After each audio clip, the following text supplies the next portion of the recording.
I'm Jay Jones, former president of Children of Shingwauk Alumni Association, a group that my mom and her friends founded almost over 30 years ago. Both my mom and dad were sent here to Shingwauk.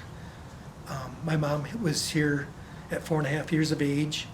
My dad was sent here along with his brother. My mom had 2 brothers here also. So I had both my parents and 3 uncles that were sent here. One uncle never made it home. He's buried in the Shingwauk Cemetery. So I have this direct connection. When I come here, my mom called this home because it was her home for the, from 4.5 to 16 years of age. And it was her home.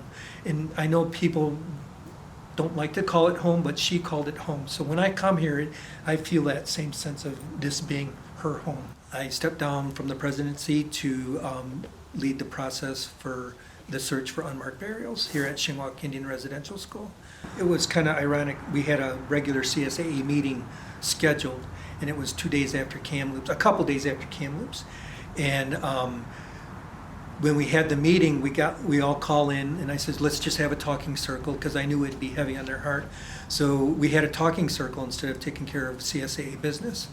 And they all said we needed to start the search as quickly as possible. And it sounds like they rushed it, but when you put it into context, they're in their 70s and 80s. They've known about this their whole life. We're guided by survivors of Shingwauk Indian Residential School. We're guided by the men and women that went to this school. They've been here. They're, my mom always said, they lost their child, some lost their child's spirit here. And people hear them today. They hear the children. And when you think about all that and what they went through, they know firsthand on how to move forward with this. Their experience is here. And when they make the decisions, you can't help but follow them. You ask for their guidance, and that's what they're doing. And I think people really need to understand that it's the survivors of Shingwauk Indian Residential School that are leading this process, and I'm just doing the heavy lifting for them. We're fortunate to have Paulette Steves here on staff at Algoma U. She's an archaeologist, so she has a lot of knowledge in that respect for doing this type of work. We have, CSA has their own spiritual counselor. So we went to these people and we started in ceremony right away. And all the elders said that too. We needed to start in ceremony right away, so we did. And so we started making these decisions. Paulette Steves helped us find the proper people, the companies to do the work.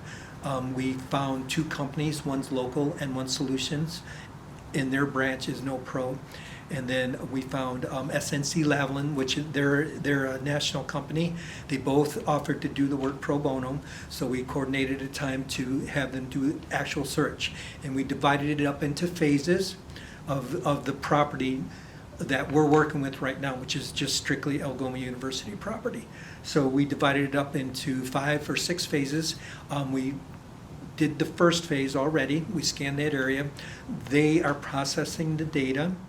And then we're going to ask the companies not to share that data with us until we have the protocols in place. We're going to start a process of going out, hopefully reaching the communities that want to be involved with creating the protocols, because everybody has a different idea of what they want to do.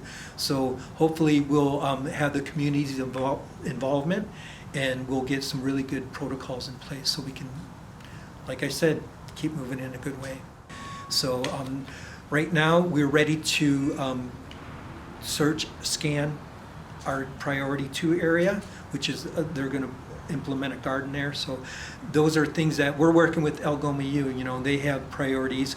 They have students. We were cognizant of that. They're our partner, and we want to work well with them. So that's what we're doing right now. And all these decisions are, you go to the elders and you ask them.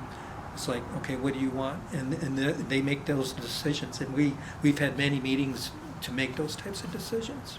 Hopefully this will help other communities move forward in a good way too. They can learn from us. They can learn from me. I can help them. They can help, just like Shingwauk's original vision, walk side by side and learn from each other. I have an opportunity to correct a wrong. So I think that's I think when you are presented that opportunity, you have to take it. You have to do something about it. So, yeah. Any questions?